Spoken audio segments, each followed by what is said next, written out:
what does this all mean for holidaymakers and the travel industry? Let's bring in Julia Liboué Said, who's CEO of the Advantage Travel Partnership. Morning to you. Good morning. And, well, look, you're the trade body for independent travel agents. And firstly, these changes to the Foreign Office advice regarding travel to certain countries, which I say is different from the red list. How significant is that?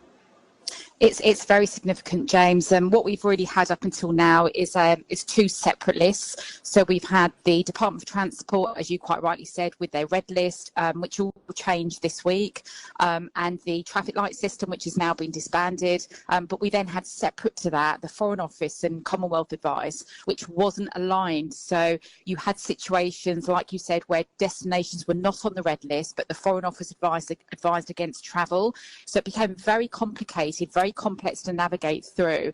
Lots of different rules that you had to check. So the change yesterday that was announced by the Foreign Office absolutely simplifies it. They have committed where they possibly can. They're going to align their listings or their advisory with the red list from the Department of Transport. So hopefully moving forward, we will see that, and it'll be much clearer, although still complex, but much clearer for travellers looking to travel. Right, so look, the red list could change today. We understand that it may be cut from 54 on the list down to as low as 9. So travel is massive in this part of the world. We've got Gatwick and Heathrow on our doorsteps. Loads of people were employed in those industries, of course. Now, I hope this is actually going to improve things and maybe save some jobs. I hope so. It's been a really tough 20 months. I'm actually at Gatwick Airport right now and looking around. It's still very quiet. It's not peak travel time, but you would expect it to be a lot busier than it is. The industry's been decimated. It really has. Furlough ended last month, so that was a real kind of bolt for a lot of businesses. And we now need to trade. People need to travel. People need to be reunited, and we need to be able to get business recovery.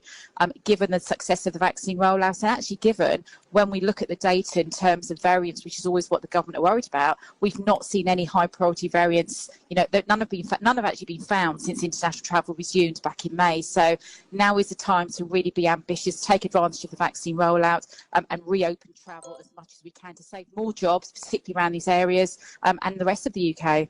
Now, I'm off to see my mum in Spain tomorrow. That's the first time in 18 months, and even going to Spain, it's quite confusing to know what you need to do before you go. Do you know what I mean? Yeah, that's a really good point. We talked about complexities before. The other complexity that you also have to bear in mind is actually there are 3 things that we always need to look at. It's also the destination that you're travelling to, so you have to be very clear. And regardless of the UK government's rules for returning back to the UK, we have to be clear of what the rules are where you're travelling to, and they obviously vary. The children ages can be very complicated. Different countries look at children in different ways, as does our government. So lots of things to look out for, which is why it's really, really important that you look who you book with, think about who you're booking with, making sure you're getting great advice and booking through an independent travel agent. You've got the nice plug in there, which is good. Just finally, absolutely. There's a report in the Daily Telegraph today that the government discussing plans to get travellers to film themselves taking COVID tests after they return from their trip, and they're thinking that it will stop the reports results being faked. What do you reckon of that? Well, I have to say, I think it's absolute nonsense. What we don't need more bureaucracy. We don't need any more red tape. Compliance is not the issue. Traveller compliance isn't the problem. The problem is a system that is very complex. If you look at the PCR test that you have to take at the minute, the day 2 test that we all have to take when we return, they are self-administered. They are not videoed.